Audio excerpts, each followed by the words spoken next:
ఆత్మ వలన పరిశుద్ధపరచబడిన వారే విధేయులగుటకును యేసుక్రీస్తు రక్తం వలన ప్రోక్షించబడుటకును ఏర్పరచబడిన వారికి అనగా పొంతు గలతీయ కప్పదొకి ఆసియా బితునియ అను దేశములందు చెదిరిన వారిలో చేరిన యాత్రికులకు శుభమని చెప్పురాయినది. మీకు కృపా సమాధానము విస్తరులను గాక.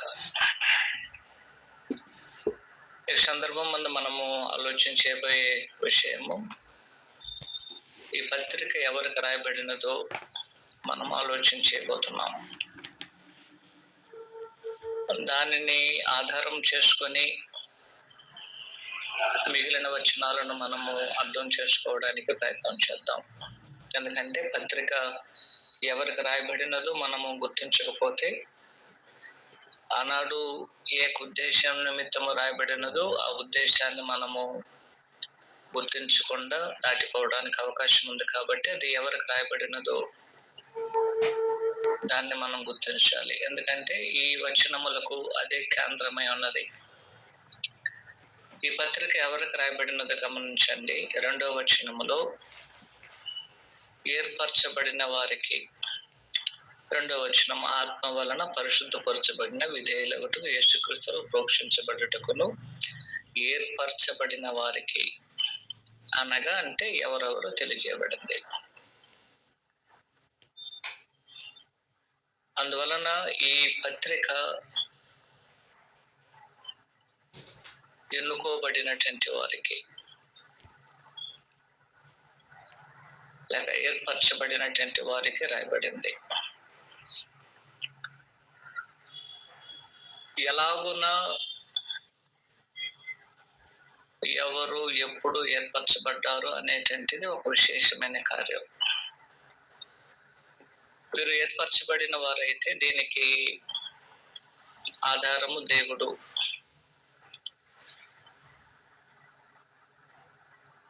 దేవుడు మాత్రమే మనుషులను ఎన్నుకొంచున్నారు. అందువలన మనుషులు ఈనాడు ఏర్పరచబడుచున్నారు లేక ఎన్నుకోబడుచున్నారంటే దానికి ప్రాథమికమైన కారణము పరలోకమందున్న తండ్రిని మనమందరం గుర్తించాల్సిన అవసరం అనేది ఉంటున్నది. ఇలాగున్న మనుషులను ఏర్పరచాలని లేక ఎన్నుకొనవలేనని మొట్టమొదటగా పరలోకమందున్న తండ్రికి తన ఆలోచనలో కలిగినదని దేవుని యొక్క లేఖనములు స్పష్టముగా మనకు తెలియజేయబడుతుంది. ఎఫెసీయులకు రాసిన పత్రిక 1వ అధ్యాయము 4 నుంచి 6 వచనాలు.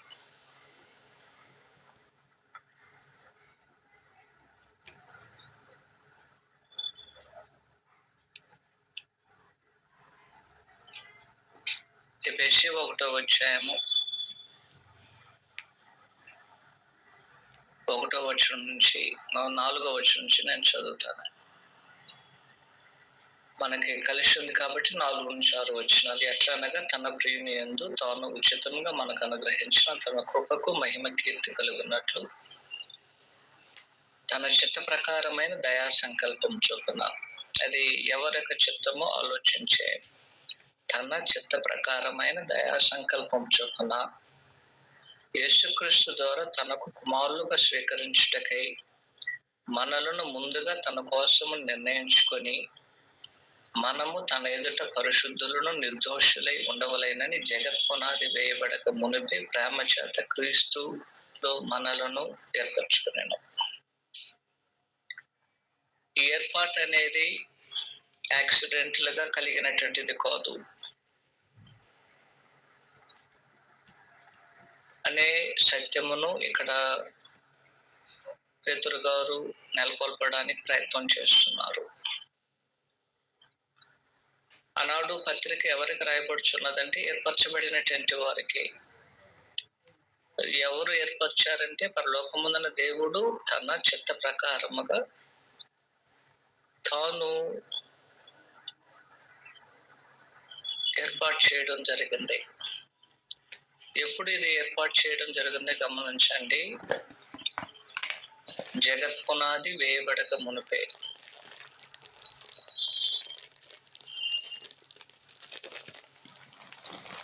ఈ యొక్క భావము, ఈ యొక్క ఉద్దేశం అనేది మొదటగా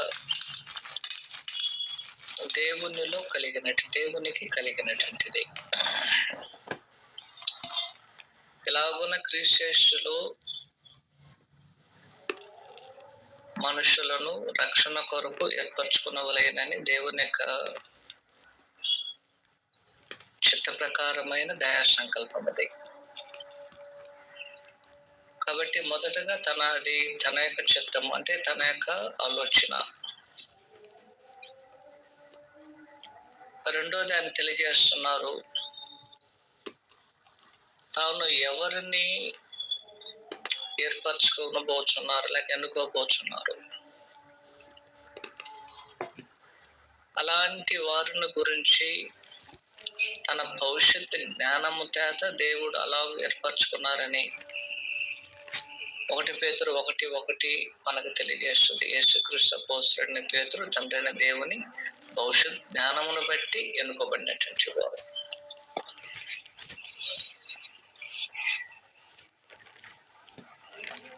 కాబట్టి ఎవరిని ఎన్నుకొనవలెననేది తాను భవిష్యత్ జ్ఞానమును బట్టి ఆలోచన చేసినటువంటిది. ఈ సత్యమును మనం ఎన్నడూ కూడా మర్చిపోకూడదు. 1 తిమోతి పత్రిక 1వ అధ్యాయము 9వ వచనంలో మన క్రియలను బట్టి కాక తన స్వకీయ సంకల్పమును బట్టి అనాది కాలముని క్రీస్తు యేసునందు మనకు అనుగ్రహించబడింది. మనుషులు రక్షణ పొందాలని, అది ప్రభువునందు పొందాలని జగత్పునాది వేయబడక మునిపే తన చిత్తమును బట్టి ఆయన చేసినటువంటి ఒక సంకల్పము. 2, తన భవిష్యత్ జ్ఞానమును అనుసరించి ఎవరిని ఎన్నుకొనవలెనో ఆయన నిర్ణయించడం జరిగింది. అందువలన ఈ యొక్క లోకములో ఏ మనుషుడైనా రక్షణ పొందుతున్నారంటే దానికి ఏకైక కారణము దేవుని యొక్క భవిష్యత్ జ్ఞానము లేక దేవుని యొక్క సంకల్పము.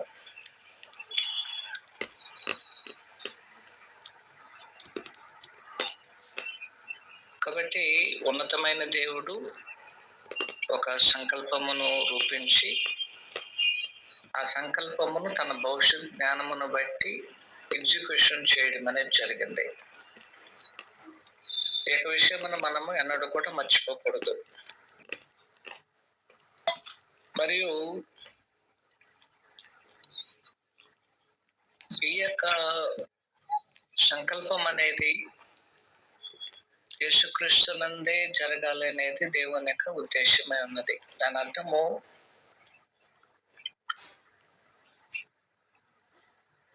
ఎంతమంది అయితే ఈనాడు ప్రభువునందు రక్షణ పొంది ఉన్నారు, వారందరూ ఆ విధంగా రక్షణ పొందడానికి దేవుని యొక్క అది ఏర్పాటు. ఈ ఏర్పాటు అనేది యాక్సిడెంటల్ గా జరిగినది కాదు. అది జగత్పునాది వేయబడక మునిపే దేవుడు తన చిత్తం అనేది మనస్సు, తన మనస్సునందు నిర్ణయం చేసుకున్నారు. ఆ నిర్ణయమును ప్రభువులో జరిగించాలని ఆయన నిర్ణయం చేసుకున్నప్పుడు దానిని ఎప్పుడు ప్రవేశపెట్టాలని, ఎవరిని ఆ రక్షణ సంకల్పంలోని తీసుకురావాలని ఒకటి ఆయన ప్లానింగ్ చేయడం మాత్రం కాదు, దాన్ని ఎగ్జిక్యూషన్ కూడా చేశారు. మూడోది దానిని అమలు కూడా చేయడం జరిగింది. ఎవరెవరికి ఇవ్వాలని అమలు చేయడం, వారిని తీసుకురావడం జరిగింది. ఇలాగున దేవుడు తన సంకల్పమును బట్టి మనుషులను ఎన్నుకోబడినటువంటి వారిని పేతురు గారు ఆనాడు ఎవరికి రాయుచున్నారో వారిని గురించి తెలియజేయడం అనేది జరుగుతుంది. రెండో విషయం ఏమిటంటే, వారు దేవుని వలన ఏర్పరచబడినటువంటి వారు. 2, పరిశుద్ధాత్మల వలన పరిశుద్ధపరచబడినటువంటి వారు. 2వ వచనములో ఆత్మ వలన పరిశుద్ధత పొందిన వారై. పరిశుద్ధాత్ముడు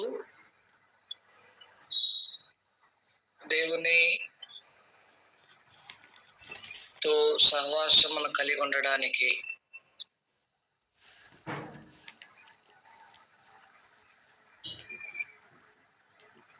పరిశుద్ధాత్ముడు తన లేఖనముల ద్వారా పరిశుద్ధపరచడం జరుగుతుంది క్రీస్తు యేసులది.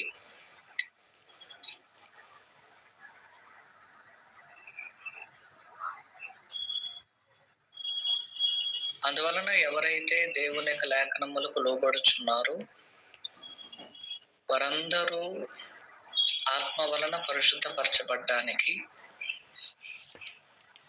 వారిని ప్రభు నొద్దకు నడిపించడానికి పరిశుద్ధాత్ముడు ఎంతగానో క్రియ జరిగించడం జరుగుతుంది. 1 కొరింథీ పత్రిక 6వ అధ్యాయము 11వ వచనంలో, మీలో కొందరు అట్టివారై ఉంటారు కానీ ప్రభు అయిన యేసుక్రీస్తు నామమున మన దేవుని ఆత్మయందు మీరు కడగబడి పరిశుద్ధపరచబడిన వారే నీతిమంతులుగా తీర్చబడతారు. అంటే ప్రభునందు యేసుక్రీస్తు నామములు మనము పరిశుద్ధపరచబడ్డానికి ఆత్మ కూడా మనకు సహాయం చేస్తున్నాడు. ఎలాగున దేవుని లేఖనముల ద్వారా ప్రభువునొద్దకు నడిపించి నీటి మూలంగా ఆత్మ మూలంగా మనము జన్మించగలిగినప్పుడు ఇక పరిశుద్ధత వైపు మనం నడిపించబడడానికి అవకాశం అనేది ఉంటున్నది. 2 తెస్సలోనికీయులు 2వ అధ్యాయం 13వ వచనములో, ప్రభు వలన ప్రేమించబడిన సహోదరులారా, ఆత్మ మిమ్మల్ని పరిశుద్ధపరచడం వలన గమనించండి, మీరు సత్యమును నమ్ముట వలన రక్షణ పొందుటకు దేవుడు ఆది నుండి మిమ్మల్ని ఏర్పరిచిన కనుక మేము మిమ్మల్ని బట్టి ఎల్లప్పుడూ దేవునికి కృతజ్ఞతాస్తుతులు చెల్లించున్నాం. కాబట్టి పరిశుద్ధాత్ముడు మన యొక్క పరిశుద్ధతలో మనల్ని పరిశుద్ధపరచడానికి ఎంతో సహాయం చేస్తున్నాడని మనం గుర్తించాలి. ఎలాగంటే మనం సత్యవాక్యమును నమ్మడం ద్వారా ప్రభువునందు ఆ యొక్క వాక్యమును నమ్మి మనము ప్రభువునందు విశ్వాసం ఉంచి ప్రభువునందుకు వచ్చి రక్షణ పొందడం ద్వారా పరిశుద్ధాత్మను మనము పరిశుద్ధత పొందడానికి ఎంతో సహాయం చేస్తున్నారని ఇక్కడ తెలియజేయడం జరుగుతుంది. 3వ పాయింట్ గమనించండి. 1 పేతురు 1:2లో ఆత్మ పరిశుద్ధ పొందిన వారి విధేయులకును యేసుక్రీస్తు రక్తం వలన ప్రోక్షించబడుటకును. యేసుక్రీస్తు వారు లేకుండా ఏ మనుషులు రక్షణ పొందలేరు. దాన్ని మనం అందరం ఎరుగున్నాం. యేసుక్రీస్తు వారి ద్వారానే ప్రతి మనుషుడు రక్షణ పొందాలనేది దేవుని యొక్క సంకల్పము. ఆ సంకల్పము దేవుడు ప్రభు ద్వారా నెరవేర్చడం జరిగింది. వాటిని లోకమునకు ఆనాడు అపోస్తులు ప్రకటించారు. ఈనాడు దేవుని యొక్క లేఖనముల ద్వారా పరిశుద్ధాత్ముడు వాటన్నిటిని గ్రంథస్థం చేయించి ఈనాడు లోకమునకు తెలియజేయడం జరుగుతుంది. కాబట్టి ప్రభువైన యేసుక్రీస్తు ద్వారా ప్రతి మనుషుడు రక్షణ పొందడం అనేది దేవుని యొక్క ఉద్దేశం, దేవుని యొక్క సంకల్పం. అయితే ఎలాగోనూ పొందగలరు గమనించండి. విధేయత చూపుట వలన ప్రభు అయిన యేసుక్రీస్తు వారి యందు విశ్వాసం ఉంచి మారు మనసు పొంది ప్రభువుకు విధేయులవటము ద్వారా వారు ప్రభు వలన రక్షణ పొందడానికి అవకాశం అనేది ఉంటున్నది. అంత మాత్రము కాదు, ప్రభు యొక్క రక్తం అనేది ప్రభువులోనికి వచ్చినటువంటి వారు కూడా కొన్ని సందర్భాలలో ఆటంకపరచబడి బలహీనపరచబడిన వారి పొరపాట్లు చేస్తున్నప్పుడు వారికి ప్రభు వారిని సహాయం చేసి వారిని తన రక్తం ద్వారా పరిశుద్ధపరుస్తున్నారని 1 యోహాను పత్రిక 1:7లో మనం తేటగా గుర్తించడానికి అవకాశం అనేది ఉంటున్నది. ఎలాగైనా సరే ఒక మనుషుడు రక్షణ పొందడానికి దేవుడు సంకల్పిస్తే, ఆ సంకల్పమును ప్రభు నెరవేరిస్తే నెరవేర్చిన సత్యమును లోకమునకు ప్రకటించడము పరిశుద్ధాత్ముడు చేసి, ఇలాగున ప్రతి మనుషుడు రక్షణకు వారు ముగ్గురు సహాయపడుచున్నారని మనము బాప్తిసం తీసుకునేటప్పుడు కూడా గుర్తించడానికి అవకాశం ఉంది. అందుకని తండ్రి యొక్క, కుమారుని యొక్క, పరిశుద్ధాత్మ యొక్క నామంలో మనము బాప్తిసం పొందుచున్నాం. అందువలన అధికారం ఒకటే, కానీ ముగ్గురు మనకు సహాయపడుతున్నారు. ఎందుకంటే పాత సృష్టిలో, అంటే భూసవనమైన సృష్టిలో ఎలాగో తండ్రి, కుమారుడు, పరిశుద్ధాత్ముడు పాలు పొంది ఈ యొక్క సృష్టిని జరిగించారు, అలాగే నూతన సృష్టిలో కూడా వారి ముగ్గురికి పాలున్నదనే సత్యమును మనం గుర్తించాల్సినటువంటి అవసరం అనేది ఉంటున్నది. అందువలన ఒక మనుషుడు ఏర్పరచబడుతున్నారంటే, ప్రత్యేకించి ఆనాడు 1 పేతురు పత్రికలో చెదిరినటువంటి యాత్రికులు ఉన్నటువంటి వారి గురించి చర్చించున్నప్పుడు, వారైనా సరే, ఈనాడు మనమైనా సరే, మనము ఏర్పరచబడి ఉన్నట్లయితే, ఆ విధంగా ఏర్పరచబడడానికి దేవుని యొక్క సంకల్పము ఆధారమైతే, ప్రభు యొక్క బలి మనము రక్షణ పొందడానికి కారణమైతే, పరిశుద్ధాత్ముడు మనల్ని పరిశుద్ధపరచడానికి మనకు సహాయం చేయడం అనేది జరుగుతుంది. ఈ యొక్క విషయంలో ఆనాడు పేతురు గారు ఖచ్చితంగా ఆనాడు ఏర్పరచబడిన వారు ఎవరు వారికి తెలియజేస్తున్నారు. కాబట్టి మీరు ఏర్పాటు చేయబడి ఉన్నారంటే, మీరు ఎలాగో ఏర్పాటు చేయబడి ఉన్నారు ఒకసారి మీరు ఆలోచన చేయండి. దేవుడు తన భవిష్యత్ జ్ఞానాన్ని అనుసరించి ఈ కార్యక్రమాలు జరిగించారు. కాబట్టి మీరు ఆయనలో ఏర్పరచబడినటువంటి వారు. అలాగైనట్లయితే మనము ప్రభువునందు రక్షణ పొందడానికి ఏది అవసరం అని ఇక్కడ మనకు తెలియజేయబడుతుంది గమనించండి. యేసుక్రీస్తు రక్తం వలన ప్రోక్షించబడుటకు 1 పేతురు 1:2లో.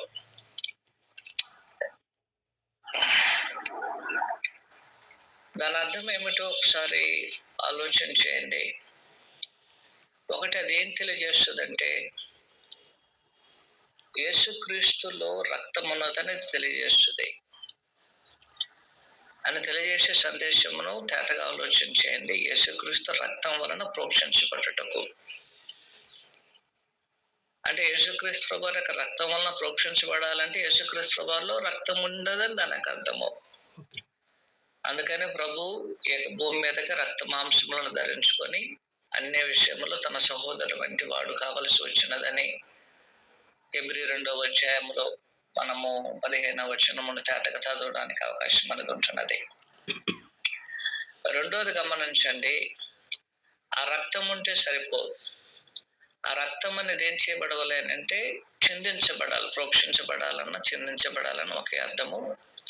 ఆ రక్తం అనేది చిందించబడాలి. ఆ రక్తమును ఎవరు చిందించారు అని మనము విశ్లేషణ చేస్తే, అనేకుల కొరకు ఆయన తన్నంతట తాను చిందించారు. హెబ్రీయులకు రాసిన పత్రిక 9వ అధ్యాయము 14వ వచనంలో యేసుక్రీస్తు వారి యొక్క రక్తము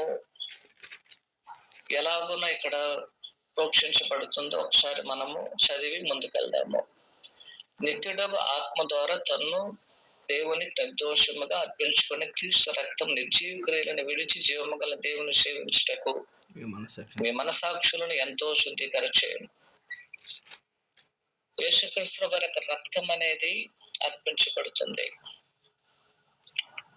కారణం ఏమిటంటే 11వ వచనం నుంచి ఆయన తెలియజేసుకుంటూ వస్తూ, అయితే క్రీస్తు రాబో మేలు లేక ప్రధాన యాజకుడుగా వచ్చి తానే నిత్యమైన విమోచన సంపాదించి అసకృతము కానిది అనగా సృష్టి సంబంధము కానిది మరి ఘనమైనది పూర్ణమైనదని గుడారము ద్వారా మేకలేక కోడి లేక రక్తముతో కాక తన స్వరక్తముతో ఒక్కసారి పరిశుద్ధ స్థలములు ప్రవేశించును. ఎలా అనగా మేకలేక ఎడ్లేక రక్తము మైలిపడి వారి మీద ఆవుపూడి చల్లుతూ శరీర శుద్ధి కలుగుతూ వారి పరిశుద్ధపరచబడినట్లా. ఇప్పుడు ఆయన చెప్తున్న నిత్యుడ ఆత్మ ద్వారా తాను దేవుని నిర్దోషం క్రీస్తు రక్తము ఖచ్చితంగా నిర్జీవ క్రియలను విడిచి జీవము గల దేవుని సేవించుటకు మన సాక్షిని ఎంతో శుద్ధీకరిస్తుంది. కాబట్టి క్రీస్తు యొక్క రక్తము చిందించబడాలంటే ఒకటి క్రీస్తు వల్ల రక్తం ఉండాలి, రెండు అది చిందించబడాలి. ఆ రక్తమును అనేక మంది చిందించారు. యోధా దాన్ని అమ్ముకున్నారు. అక్కడున్న ప్రధాన యాజకులు వాటిని చిందించడానికి సహాయపడ్డారు. పిలాతు మరియు అక్కడున్న సైనికులు వీరందరూ ప్రభు యొక్క రక్తాన్ని చిందించారు. అయితే ప్రభు ఆ విధంగా చిందించడానికి తను తాను అంగీకరించుకోకున్నారు ఆయన. ఎందుకంటే ఆ విధంగా రక్తం అనేది చిందించకపోతే మనుషులు యొక్క పాపం అనేది విమోచన కలగదనే సత్యమును ప్రభు ముందుగానే ఎరిగి ఉన్నారు. కాబట్టి ప్రతి మనుషుని యొక్క పాపమును తీసివేయడానికి తన రక్తం అనేది చిందించాలి. తాను ఆ విధంగా చిందించబడ్డానికి ప్రభు అంగీకరించారు. అందువలన ఆనాడు ప్రభు శ్రమలను అనుభవిస్తున్నప్పుడు ఆ సైనికులు కొరడాలతో కొట్టినను, ఆ సిలువ వేయబడినప్పుడు, ముళ్ళు కిరీటం మల్లబడినప్పుడు, సిలువలో వేయబడినప్పుడు ఈ విధంగా రక్తం అనేది చిందించబడింది. ఆ విధంగా చిందించడానికి ప్రభు అంగీకరించాడనే సత్యమును మనం ఎన్నడూ కూడా మర్చిపోకూడదు. అందువలన ప్రభు ఆ యొక్క రక్తాన్ని చిందించడం జరిగింది. మూడో విషయము, ప్రభు రక్తాన్ని చిందించే దాని వలన ఉపయోగం మనకు లేదు. ఆ రక్తం అనేది మనకి, ఆ రక్తము చేత మనము కడగబడాలి. ప్రభు రక్తాన్ని చిందించారు లోకములో ఉన్న మనుషులందరి కొరకు. లోకములో పుట్టిన ప్రతి మనుషుడు రక్షణ పొందడానికి ప్రభు తన రక్తమును సిలువలో చిందించారు. అందువలన అందరూ రక్షణ పొందారంటే లేదు.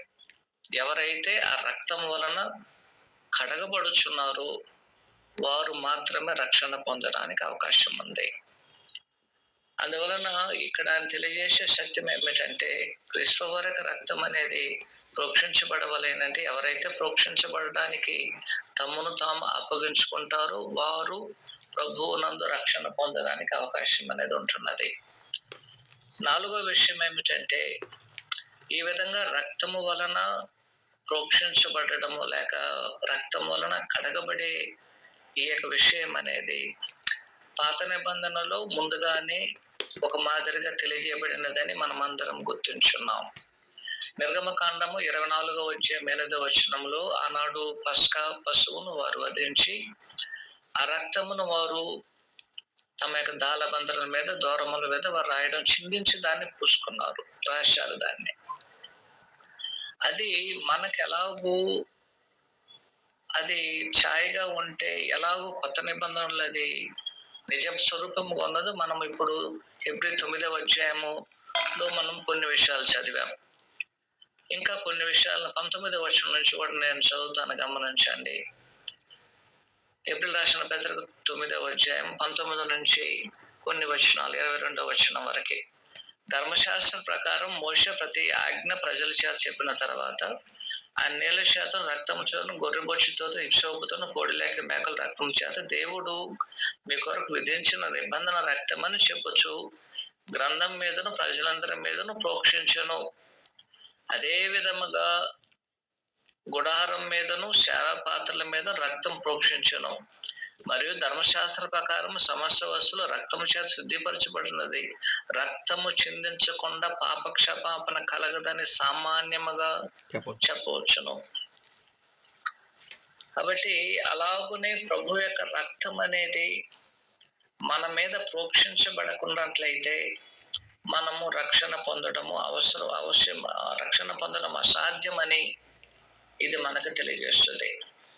అయా ప్రభువు రక్తాన్ని చిందించారు, చాలా మంచిది. కానీ దాని వలన అది నాకు నా మీద ప్రోక్షించబడకపోతే దానికి మాదిరి అనేది మన పాత నిబంధనలో తీసుకోవడానికి అవకాశం ఉంది. జరిగిన ఒక సంఘటనను హెబ్రీ గ్రంథకర్త అలాగే చెప్తున్నారు. ఆనాడు ఎలాగైతే ప్రోక్షించబడిందో అలాగును ప్రోక్షించబడినప్పుడు అది పరిశుద్ధపరచబడింది. అలాగైనట్లయితే ఈనాడు ప్రభు యొక్క రక్తము అలాగనే ఆయన చిందించారు.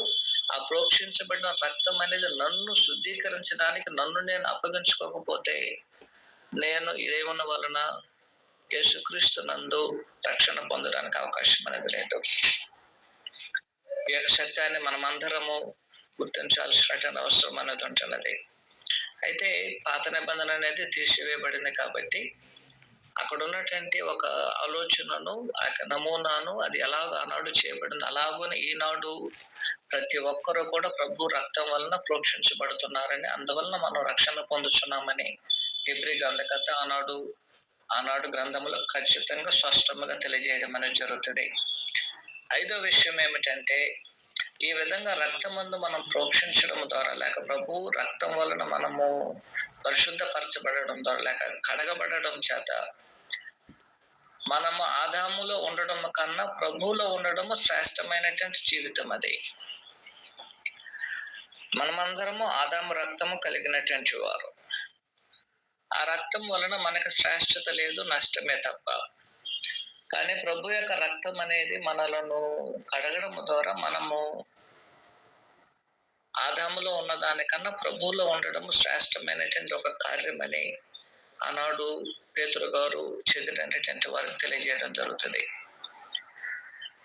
అయితే ఈ యొక్క రక్తమును ఉపయోగించి పరిశుద్ధాత్ముడు మనలను పరిశుద్ధపరుస్తున్నాడనే సత్యమును మనమందరం గుర్తించాల్సినటువంటి అవసరం అనేది ఉంటున్నది. కాబట్టి ఇప్పటి వరకు మనం చూసినటువంటి ఒక ఆలోచన ఏమిటంటే, 1 పేతురు పత్రిక ఎవరికి రాయబడినది? 1 ఏర్పరచబడినటువంటి వారికి రాయబడింది. ఏర్పరచబడిన వారంటే ఎవరు? పరిశుద్ధులందరూ, యేసుక్రీస్తునందు ఉన్న వారందరూ. ఎంతమంది అయితే విశ్వాసులుగా ఉన్నారు, క్రీస్తు యేసునందు విశ్వాసులుగా ఉన్నారు, ఎంతమంది అయితే యేసుక్రీస్తునందు తండ్రి యొక్క, కుమారుని యొక్క, పరిశుద్ధాత్మ యొక్క నామంలో ఆ క్రమములో వచ్చి వారందరూ బాప్తిసం పొంది ప్రభు వలన సంఘములో చేర్చబడి ఉన్నారు. పరిశుద్ధులందరూ ఏర్పరచబడినటువంటి వారు. అలాగైతే ఈ విధంగా ఏర్పరచబడడానికి కారణం ఎవరు? ఆధారం ఎవరు? పరలోకమున్న తండ్రి తన భవిష్యత్ జ్ఞానమును బట్టి ఈ కార్యక్రమాలు జరిగించారు. 2, తన భవిష్యత్ జ్ఞానమును ప్రభు ద్వారా ఈ కార్యక్రమం జరగాలి. 1, ప్రభు యేసుక్రీస్తు వారు ఆయన దేవుని యొక్క భవిష్యత్ జ్ఞానమును బట్టి కాలం పరిపూర్ణమైనప్పుడు భూమి మీదకి వచ్చి మన కొరకు ఆయన మరణించి ఆయన రక్తమును చెందించడం ద్వారా మనలను ఆయనలో ఏర్పాటు చేసుకోవడం జరిగింది. ఏర్పాటు చేసుకున్నటువంటి ఎవరినైతే ఏర్పాటు చేసుకుంటున్నా వారందరూ పరిశుద్ధాత్మ ద్వారా పరిశుద్ధపరచడం జరిగినదని కూడా విషయాన్ని మనం గుర్తించున్నాం. అది ఎలాగో గమనించండి. పరిశుద్ధాత్మనికి వాళ్ళను శుద్ధీకరించబడి విధేయులవుట చేత, విధేయులు కాకపోతే మనం పరిశుద్ధపరచలేము. ఇప్పుడు మనం చెప్పవచ్చు, ఏర్పరచబడినటువంటి వారు ఎంత శ్రేష్టమైనటువంటి వారు. దేవుని వలన ఎన్నుకోబడి ఉన్నారు. యేసుక్రీస్తునందు పాప క్షమాపణ లేక రక్షణ పొంది ఉన్నారు. 3 పరిశుద్ధాత్ముడు వారిని పరిశుద్ధపరుస్తున్నారు. ఇలాంటి ఒక గొప్ప ఖ్యాతి అనేది దేవుని యొక్క పిల్లలకు ఉన్నదన్న సత్యమును మనము మర్చిపోకూడదు. అయితే వాస్తవం ఏమిటంటే, ఎలాగున ఏర్పాటు చేయబడినటువంటి వారి యొక్క స్థితి ఎలాంటిదో ఆలోచించండి. 2వ పాయింట్ ఇది. వారి యొక్క స్థితి ఎలాంటిది గమనించండి. 1వ అధ్యాయము 1-2 వచనాలలో 1 పేతురు పత్రికలో, ఆత్మ వలన పరిశుద్ధ పొందిన విధేయులకు యేసుక్రీస్తు రక్తం పోషించబడేటకు ఏర్పరచబడిన, అనగా పొంతు, గలతీయ, కప్పదోకి, ఆసియా, మిథున దేశంలోని చెదిరిన వారిలో యాత్రికులకు శుభమని చెప్పినటువంటిది. అయా మేము దేవుని వలన ఏర్పాటు చేసుకోబడ్డాము, మంచిదే. యేసుక్రీస్తు వలన రక్షణ పొందాం, చాలా మంచిది. పరిశుద్ధాత్మ మనల్ని పరిశుద్ధపరిచారు. అయినా సరే భూమి మీద మన స్థితి చెదిరి యాత్రికులకు ఉండడమే. మన వారు చెదిరిపోయినటువంటి వారు, ఇక భూమి మీద వారు యాత్రికులే. అయ్యా మేము దేవుని వల్ల ఏర్పాటు చేయబడ్డాం కాబట్టి ఒకే స్థలంలో ఉంటామంటే కుదరదు. దేవుడు చెప్పారు, చెదిరిపోయారు వాళ్ళు. అంటే దేవుని వలన ఏర్పరచబడి యేసుక్రీస్తునందు రక్షణ పొంది పరిశుద్ధాత్మల వలన పరిశుద్ధపరచబడినటువంటి వారు కూడా స్థితి ఏమిటో ఆలోచన చేయండి. వారు చెదరగొట్టబడి ఉన్నారు. వారిలో చేరిన యాత్రికులకు, దేశములందు చెదిరినటువంటి వారు చేరినటువంటి యాత్రికులు వారు చెదిరిపోయారు. చెదిరిపోయినటువంటి వారిలో వీరు కూడా కలుసుకొని ఉన్నారు. కాబట్టి ఈనాడు మనుషులు మేము దేవుని వలన ఎన్నుకోబడి ఉన్నాం, ప్రభువునందు రక్షణ పొంది ఉన్నాం, పరిశుద్ధాత్మ మూలముగా పరిశుద్ధపరచబడుతున్నాం కాబట్టి మేము ఒకే దగ్గర స్థిరంగా ఉంటే వీలు పడుతూ, ఎందుకంటే వారు అలాంటి వారు కూడా పేతురుగా చెప్తున్నారు, అయ్యా వారు యాత్రికులు. ఇక భూమి మీద యాత్రికులు చెదిరిపోయినటువంటి వారిలో ఒకరు వారు. అందువలన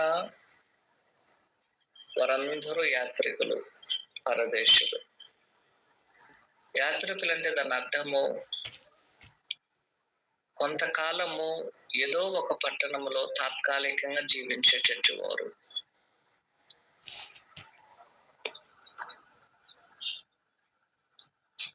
అందువలన దేవుని పిల్లలైనటువంటి మనము కొన్ని సందర్భాలలో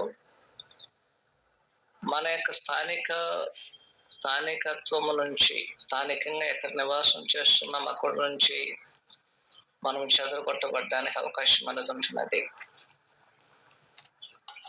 రెండవ విషయము, ప్రభు యొక్క సంఘం అనేది, ప్రభు యొక్క సంఘానికి భూమి మీద ఒక స్థిరమైన నివాసం లేదు. ఎక్కడ ఒక స్థిరమైనటువంటి స్థలం అనేది కాదు. అది యెరూషలేమైన, యెరూషలేము కూడా స్థిరమైన స్థలం కాదు. మరి ఏది కూడా స్థిరమైన స్థలం కాదు. ఎందుకంటే దేవుని వల్ల ఏర్పరచబడినటువంటి వారు, చెదిరినటువంటి వారు, చివరిలో యాత్రికులుగా ఉన్నటువంటి వారు. ఎందుకంటే మూడో విషయం ఏమిటంటే,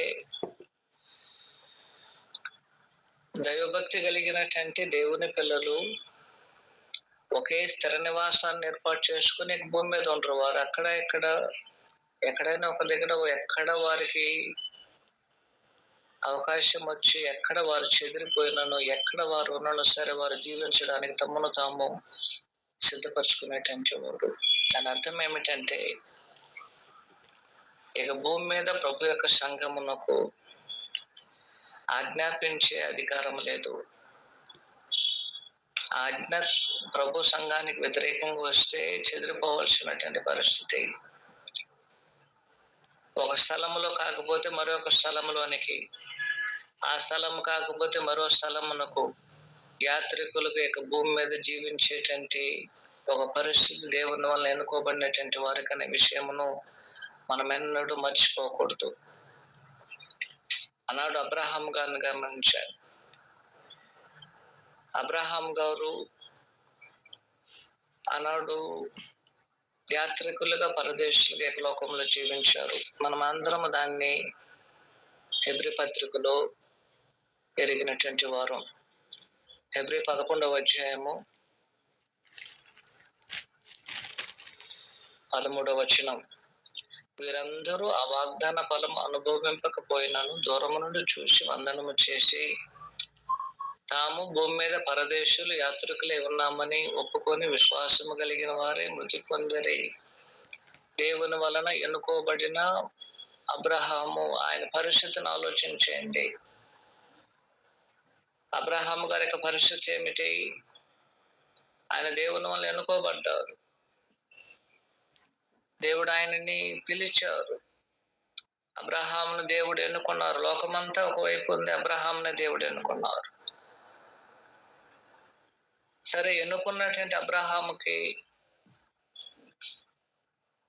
ఏదైనా సరే తన ఇంట్లో ఉండడానికి అవకాశం ఉందా? లేదు. దేవుడు చెప్పాడు, అక్కడి నుంచి బయలుదేరి వచ్చాయి. అక్కడి నుంచి బయలుదేరి వచ్చేసారు ఆయన. సరే, బయలుదేరి వచ్చారు కదా, కనాను దేశంలో ఒక స్థిర నివాసం ఏర్పాటు చేసుకుందామంటే దేవుడు చెప్పాడు స్థిర నివాసం లేదు, గుడారాలు నివసించాలి. సరే, గుడారాలైనా సరే ఒక స్థలం మంది నివాసం చేయడానికి అవకాశం ఉంది, అది వీలు పడలేదు. కాలమును అనుసరించి, వాతావరణం బట్టి, పరిస్థితులను బట్టి ఒక స్థిరమైన నివాసమును ఏర్పాటు చేసుకోలేకుండా దేశానికి స్థలానికి మారుకుంటూ తన జీవితమును గడిపినటువంటి అబ్రహాము గారి గురించి మనం అందరం ఎరిగి ఉన్నాము. ఇప్పుడు పేతురు గారు దాన్ని వారికి జ్ఞాపకం చేస్తున్నారు. మీరు ఎన్నుకోబడినటువంటి వారు మేము యాత్రికులుగా చెదిరిపోయి ఉన్నామని మీరు బాధపడవచ్చునేమో. దాని కొరకు బాధపడాల్సిన అవసరం లేదు. యాత్రికులైన వారి పరిస్థితి ఎలాంటిదంటే, ఎన్నుకోబడినటువంటి వారిని గురించి ఒకసారి ఆలోచించే, ఎన్నుకోబడినటువంటి వారు ఒకటి వారి యొక్క సొంత ఊర్లో వారు నిలబడలే, వారు బయటకు వచ్చేసారు. యాత్రికులైనటువంటి వారు ఎప్పుడు యాత్ర చేసేటువంటి వారు, ఒక స్థిరమైన నివాసం లేదు, ఒక స్థిరమైన స్థలం లేదు. దేవుడు ఎక్కడికి నడిపిస్తే అక్కడికి వారు చెదిరిన వారే యాత్రికులుగా ప్రాంతములో వారు దిశల వైపు తిరుగుచు తమ కాలమును గడుపుతూ వారు అర్థం చేసుకున్నది ఏమిటంటే, దేవుడు మనల్ని ఎన్నుకున్నందువలన ఈ భూమి మీద మనకి ఏ విధమైన నిత్యమైన స్వాస్థ్యం అనేది మనకి ఇవ్వబడలేదు. ఎందుకంటే అబ్రహాము గారు చెప్పారు, ఇక భూమి మీద కనాను దేశంలో ఒక పాదం పట్టున్నంత స్థలమును కూడా దేవుడు ఆయనకి ఇవ్వలేదు. ఈవెన్ ఆయన భార్య చనిపోవడానికి స్థలమును కొనుక్కోవలసినటువంటి పరిస్థితి ఏర్పడింది. సొంత దేశం అయితే కొనుక్కోవాల్సిన అవసరం లేదు, మన దేశంలో మనం పాతి పెట్టుకోవచ్చు. అలాంటి ఒక ఉన్నతమైన జీవితమును కలిగిన అబ్రహాం గారు దేవుడు ఎన్నుకున్నందువలన అలాగూ ఆయన తిరిగారు కాబట్టి, చెందినటువంటి వారులారా మీరు యాత్రికులుగా అయితే మీ యొక్క పరిస్థితి, నా పరిస్థితి కూడా అలాగే ఉంటుందని పేతురు గారు ఆనాడు చెందినటువంటి వారికి ఇక పత్రికను రాయడం జరుగుతుంది. అది వారి యొక్క పరిస్థితి మాత్రం కాదు. ఈనాడు మీరు నేను ఎన్నుకోబడి ఉన్నామన్నట్లయితే మనకు ఎలాంటి పరిస్థితులు వస్తే అలాంటి పరిస్థితులను మనకు కలుగుతున్నందువలన అది మనకి విరోధమని గుర్తించకుండా ఆ పరిస్థితులకు మనల్ని తగ్గించుకొని విజయులమై దేవుడు ఎక్కడ చూపిస్తే అక్కడ పోవడానికి మనసు కలిగినటువంటి వారు నిజమైన దేవుని పిల్లలు. ఈ సత్యాన్ని మనమందరము గుర్తించాల్సినటువంటి అవసరం అనేది ఉంటున్నది. అయితే రెండో విషయం ఏమిటంటే, ఎవరైతే దేవుని వలన ఎన్నుకోబడి ఉన్నారో వారు మొదటగా ఎలాగైతే యాత్రికులుగా ఉన్నటువంటి వారు లోకము నుంచి ప్రత్యేకించుకున్నారు, అబ్రహాం ఎలాగైతే ప్రత్యేకించుకున్నారు, అలాగనే మీరు లోకం నుంచి ప్రత్యేకించుకున్నని మీరు ప్రత్యేకంగా ఉన్నారని, అలాగనే ఈనాడు మనము కూడా ఎన్నుకోబడి ఉన్నట్లయితే లోకం నుంచి ప్రత్యేకించుకున్నవలేనని దేవుని యొక్క లేఖనములని స్పష్టంగా మనకి తెలియజేస్తుంది. అయితే మరో విషయం ఏమిటంటే, మనం యాత్రికులము కాబట్టి ఎక్కడైతే యాత్ర చేస్తున్నామో, ఎక్కడైతే మనం చెదిరి యాత్ర చేస్తున్నామో, యాత్రికుల్లో చెదిరినటువంటి వారిలో మనం యాత్రికులుగా ఉన్నట్లయితే ఆ విధంగా చెదిరి ఎక్కడ మనం యాత్ర చేస్తున్నామో అని కొన్ని విషయంలో మనం జాగ్రత్తగా ఆలోచించాల్సినటువంటి అవసరం అనేది ఉంటున్నది. ఎక్కడికి మనం చెదురున్నామో అక్కడ మనము ఆ యొక్క దేశపు చట్టమును అనుసరించి మనం జీవించకూడదు. మనము ఈ యొక్క లోకంలో చెదురుండొచ్చును, కానీ మన జీవితమును ఏ మార్గంలో నడిపించాలో దానికి ఇక లోకం యొక్క చట్టం అనేది మనకు ఉపయోగపడకపోవచ్చు. దానివల్ల ప్రయోజనం లేదు, దానివల్ల మనకి ఏ విధమైనటువంటి ఉపయోగం లేదు. భూమి మీద జీవించడానికి మనకి ఒక చట్టం అనేది అవసరం. కాన్స్టిట్యూషన్కి మనం ఎలాగైనా సరే అధికారాలకు లోబడతాం, దాంట్లో ఏ విధమైన సమస్య లేదు. అందువలన అది మన జీవితాలు నడిపించే విధంగా ఉండకూడదు. ఈ విషయాన్ని ఎల్లప్పుడూ మనం జ్ఞాపకం చేసుకోవాలి. అలాగైతే మనము మనకి ఇవ్వబడినటువంటి చట్టమునకు లోబడేటువంటి వారుగా ఉండాల్సిన అవసరం అనేది ఉంటున్నది. మనకి ఇవ్వబడిన కొత్త నిబంధన చట్ట ప్రకారము మనం ఎక్కడ చేరినను, ఎక్కడ యాత్రికులుగా ఉన్నాను, ఆ చట్టమును అనుసరించి మన జీవితంలో ఉండవలేనే కానీ ఎక్కడ వెళితే అక్కడ మనం కలిసిపోయేవారుగా ఉండకూడదు. వాళ్ళతో మనం కలిసిపోయి అలాగ జీవించేటువంటి వారుగా ఉండకూడదు. ఈ విషయమును మనం ఎల్లప్పుడూ గుర్తించాల్సినటువంటి అవసరం అనేది ఉంటున్నది. దీనికి ఒక ఉదాహరణ నేను తెలియజేస్తాను, గమనించండి. ఆనాడు యూదులు చెదిరిపోయారు. వాస్తవానికి వాళ్ళు చెదిరిపోయినను సరే వారి యొక్క పరిస్థితి ఎలాంటిదని ఒక ఇశ్రాయేలీయుల యొక్క శత్రువైన హామాను ఈ విధంగా తెలియజేస్తారు, గమనించండి. యెషయా గ్రంథము 3వ అధ్యాయము 8వ వచనం.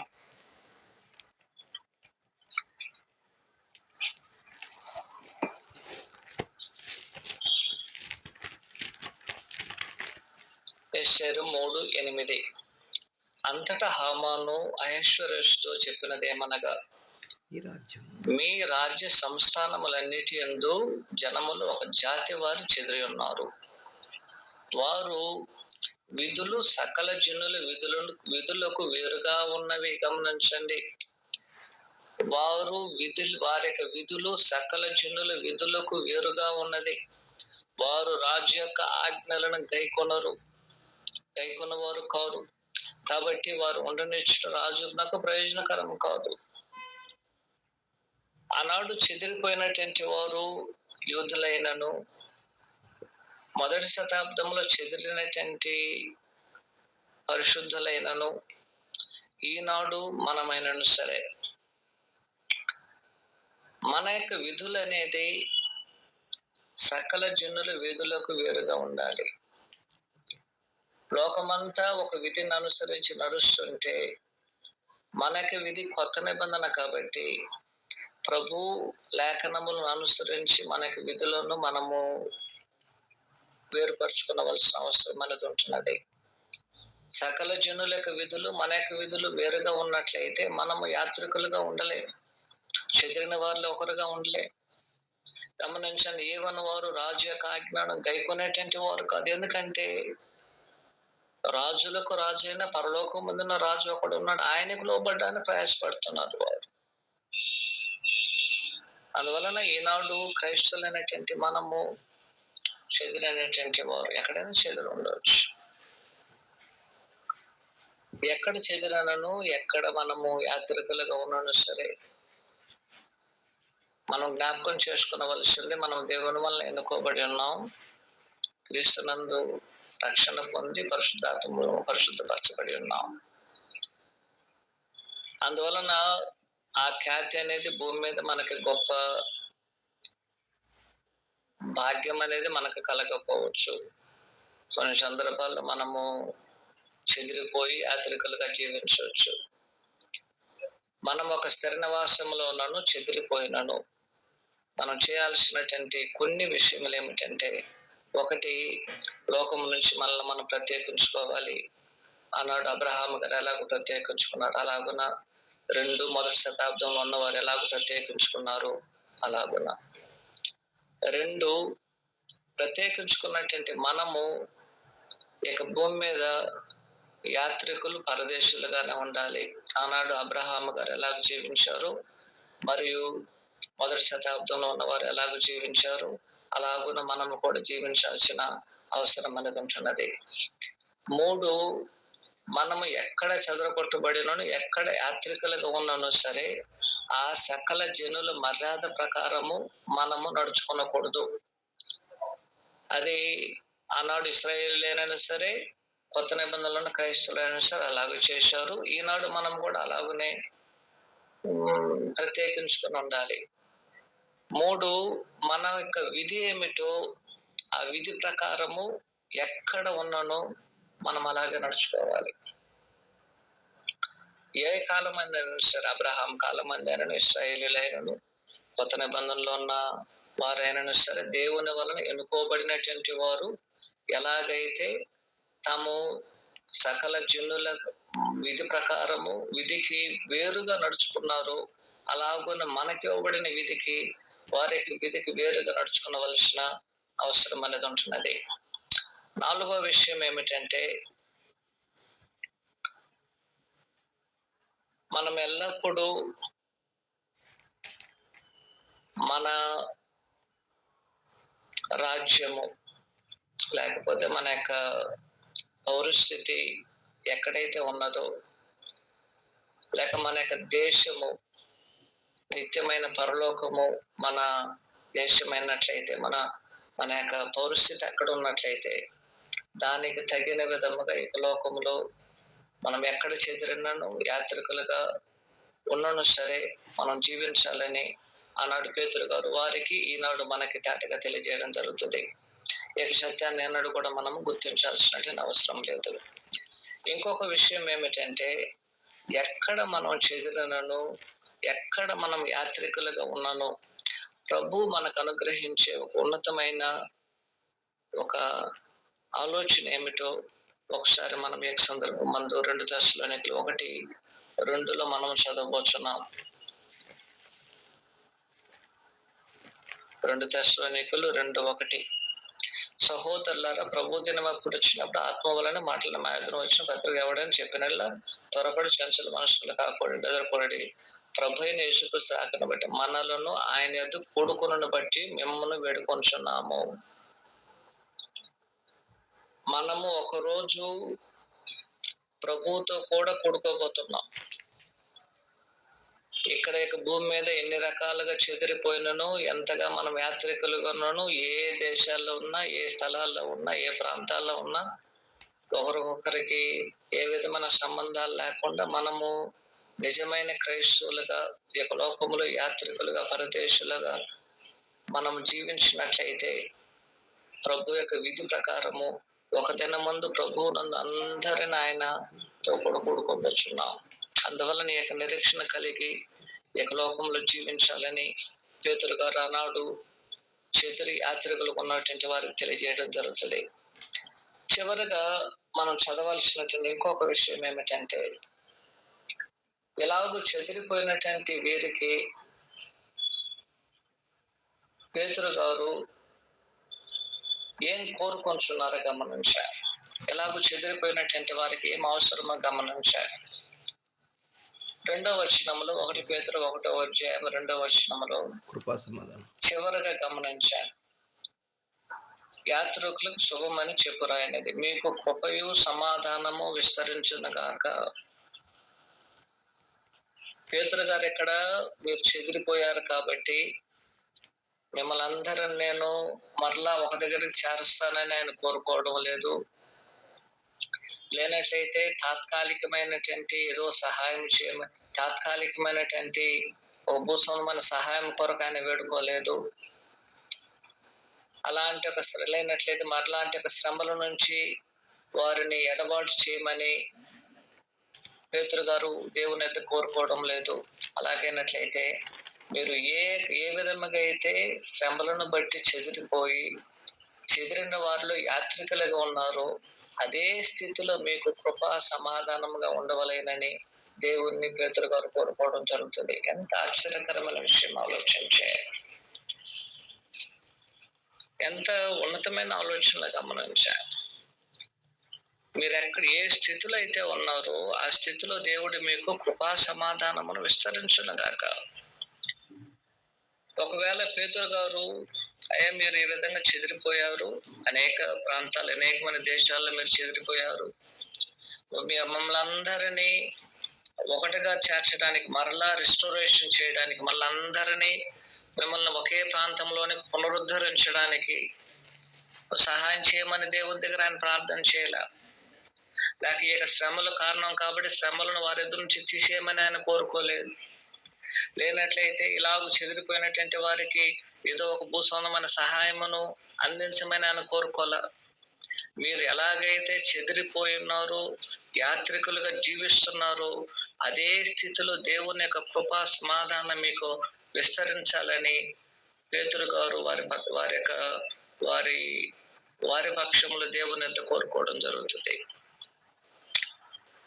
క్రైస్తవుల యొక్క పరిస్థితి అనేది మొదటి శతాబ్దంలో అలాగున్నది. ఈనాడు మనము మనల గురించి మనం అనుకున్న దానికన్నా ఎక్కువగా ఆలోచన చేస్తున్నాం. అయ్యా, మేము దేవుని వలన ఏర్పరచబడి ఉన్నాం, యేసుక్రీస్తునందు రక్షణ పొంది ఉన్నాం, పరిశుద్ధాత్మ పరిశుద్ధపరిచారు, మా సంఘం, మేము ప్రభు యొక్క సంఘంలో ఉన్నాము, మా సంఘమే కరెక్టు, మేము అపోస్తుల బోధలో ఉన్నారని లేదు, కానీ ఏదో తెలిసినటువంటి వారు అపోస్తుల బోధన ఎరిగి ఉన్నాము, జీవిస్తున్నాం అనేది పొరపాటు అయిపోతుంది. ఎందుకంటే అలాంటి జీవితాలు ఎక్కడ కనబడటం లేదు. అపోస్తులలో బోధన ఎరిగి ఉన్నాము కాబట్టి మాకు అన్ని రకాలైన మేలే జరగాలని కోరుకుంటున్నారు. కానీ ఇక్కడ పేతురు గారి యొక్క ఆలోచన, దేవుని యొక్క ఆలోచన అలాంటిది కాదు. మనం చెదిరి ఉన్నామా, ఆ స్థితిలోనే దేవుని యొక్క కృపా సమాధానం మనకు కాబట్టి గ్రహించాలి.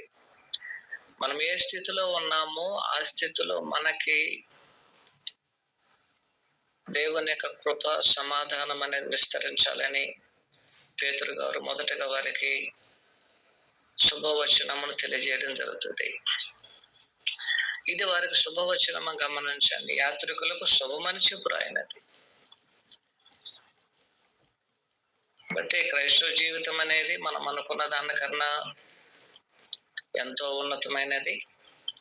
జీవించడానికి ఇష్టపడిన వారికి మేలుకరమైనది, జీవించాలా వద్దన్నటువంటి వారికి కష్టమైంది.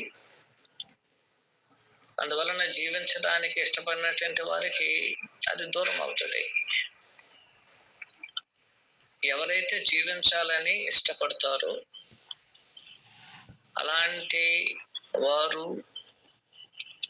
దేవుని యొక్క ఉన్నతమైన ఆలోచనలను, ఆశయములను, లేఖనములను మొదటగా అర్థం చేసుకొని, ఎలాగోన మొదటి శతాబ్దపు పరిస్థితులు అనేది ఆనాడు క్రైస్తవులకు ఉన్నదో ఆ పరిస్థితులు అనేది మనకు సంభవించినప్పుడు మనం ఎలాగూ దాన్ని రిప్రజెంటేటివ్ మనం జీవితంలో జరిగించాలనే ఉద్దేశాల కొరకు ఆలోచన చేయాలి. కానీ ఈనాడు పరిస్థితులు అనేది అలాగూ లేదు. తెలిసి తెలియని బోధలు, జీవించలేని జీవితములతో దీనికి అనేక సందర్భాల్లో మనం పోటీ పడుతున్నాం, ఎవరు గొప్ప అని. చెదిరినటువంటి వారికి, యాత్రికులు ఉన్న వారికి ఎలాంటి పోటీలు ఉండదు. నిజమైన క్రైస్తవులకి తాము పడుతున్న శ్రమలలో పోటాపోటీ లేదు, ఎవరు గొప్పని. ప్రభు యొక్క జీవితం అనేది తగ్గింపు జీవితం. ప్రభు యొక్క జీవితము, ప్రభు యొక్క మనస్సు సాత్వికమైనది, దీన మనస్సు కలిగినది. ప్రభు యొక్క జీవితము ఆయన అనుసరించే ప్రతి ఒక్కరికి మాదిరికరమైన జీవితం. ఆ మాదిరిని అనుసరించకుండా మనుషుని జ్ఞానము చేత, మనుషుని ఆలోచనల చేత, మనుషులు నాడు క్రైస్తవులుగా పిలువబడేటువంటి అనేకులు ప్రభు మార్గాలు ఉన్నామనుకొని గుడ్డివారై ప్రభు మార్గాలకు దూరంగా ఉన్నారు. కారణం ఏమిటంటే వారు గుడ్డివారు, అలాంటి గుడ్డివారు ఇతరులకు త్రోవ చూపించి ఇద్దరు గుంటలో పడతారన్న ప్రభు సత్యం అనేది ఈనాడు లోకంలో జరుగుతుంది.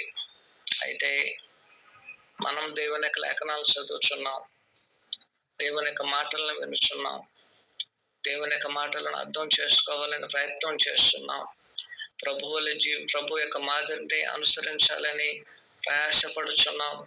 అలాగైనట్లయితే మొదటి శతాబ్దంలో ఆనాడు యాత్రికులైనటువంటి వారికి పత్రిక రాస్తున్నటువంటి పేతురు గారు వారి విషయంలో దేవుని కోరుకున్నారు, గమనించాను. అలాంటి అభిప్రాయములు అనేది ఆనాడు వారికి మేలు జరుగుతుంది. ఇలాంటి లేఖనములు మనకి ప్రయోజనకరంగా ఉండాలని పరిశుద్ధాత్ముడి నాడు మనకు తెలియజేయడం జరుగుతుంది. కాబట్టి క్రైస్తవ జీవితం అనేది మనము ఈనాడు చూస్తున్న దానికన్నా, అనుకున్న దానికన్నా, మనం అర్థం చేసుకున్న దానికన్నా ఎంతో అతీతమైనటువంటిది. అందువలన అలాంటి ఒక జీవితాన్ని జీవించాలని మనం కోరుకుంటే, ఆ జీవితము కొన్ని సందర్భాల్లో చెదిరిపోవచ్చును, కొన్ని సందర్భాల్లో మనము ఏకాకిగా మిగిలిపోవచ్చును, కొన్ని సందర్భాల్లో ఎవరు మన సహాయం చేయకపోవచ్చు. కానీ విషయం ఏమిటంటే, మనం ఏ స్థితిలో ఉన్నాను సరే, మనం దేవుని వల్ల ఎన్నుకోబడి ఉన్నాం, క్రీస్తు చేస్తున్న రక్షణ పొంది ఉన్నాం, పరిశుద్ధాత్మల వల్ల పరిశుద్ధపరచబడి ఉన్నాము విధేయుల చేత. అలాగేనైనా సరే వారికి ఒక స్థిరమైన స్థలం లేదు, చెదిరిపోవచ్చు, చెదరగొట్టబడవచ్చు. ఆ విధంగా చెదిరిపోవడానికి కారణములు ఏమిటో, అలాంటి కారణములు అనేది ఎలాగున వారిని నిత్యత్వమునకు నడిపిస్తుందో తెలియజేసే సందేశమే 3వ వచనం నుంచి మనకు తెలియజేయడం జరుగుతుంది. ప్రభు చిత్తమైనట్లయితే ఈ విషయంలోనూ మనము మరోసారి ఆలోచించేద్దాం. ఓర్పుతమైనటువంటి మీ అందరికీ ప్రభు నామములో వందనాలు తెలియజేసుకుంటూ ఈ కార్యక్రమాన్ని ముగిస్తున్నాను. అందరికి వందనాలు.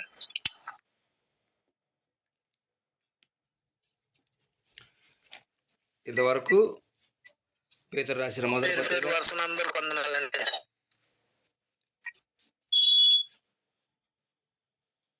ఇంతవరకు దేవుని వర్తమానం అందించిన దైవజనులకి మన ప్రభుని యేసుక్రీస్తు నామములో వందనాలు తెలియజేస్తున్నాను. సమయం చాలా అయింది కాబట్టి ముగింపు ప్రార్థన చేసుకుందామండి. మన మధ్యన సహోదరులు నాగులవరం క్రీస్తుబాబు సంఘ సువార్థికులు జేమ్స్ గారు ప్రార్థన చేయవలసిందిగా ప్రేమపూర్వకంగా మీకు తెలియజేస్తున్నాను.